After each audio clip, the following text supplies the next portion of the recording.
আফগানিস্তান বনাম Zimbabwe test match.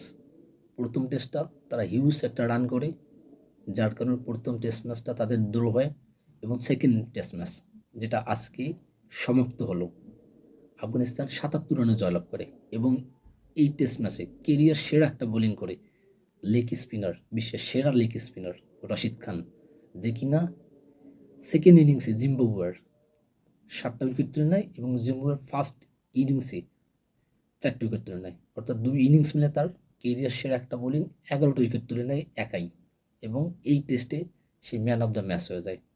Zimbabwe ৭৭ রানে হেরে যায়।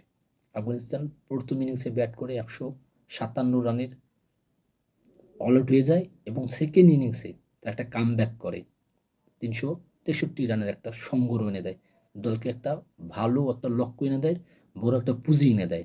এনে দেওয়ার পরে জিম্বাবুয়ের ফার্স্ট ইনিংস তারা ২৪৩ রান করে এবং সেকেন্ড ইনিংসে তারা ২০৫ রান অল আউট হয়ে যায়।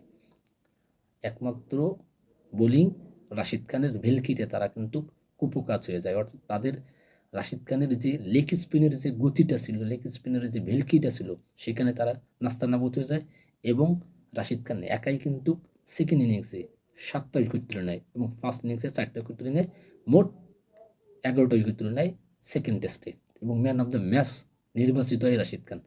বিশ্বের ক্রিকেটে রাশিদ খান লেগ স্পিনার হিসেবে এখন পর্যন্ত সেরা একজন বোলিং ফিগার। তার কেরিয়ার, টেস্ট কেরিয়ারের 7 উইকেট নয় এক ইনিংসে।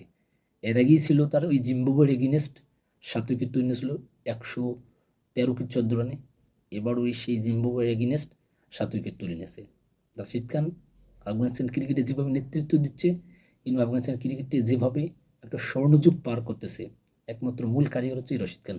রশিদ খান খুব কাছ থেকে তার দলকে নেতৃত্ব দিয়েছে, তার দলকে কীভাবে গোছাতে হবে, কোন কম্বিনেশনে কোন জায়গায় কীভাবে বোলিং করতে হবে, সে তার টিমটাকে আগলে রেখে সামনে কীভাবে আরও ভালো এফোর্ট দেওয়া যাবে, ভালো জায়গায় নেওয়া যাবে দলটাকে, সেটা কিন্তু তার তৈরি করতেছে এই রশিদ খান।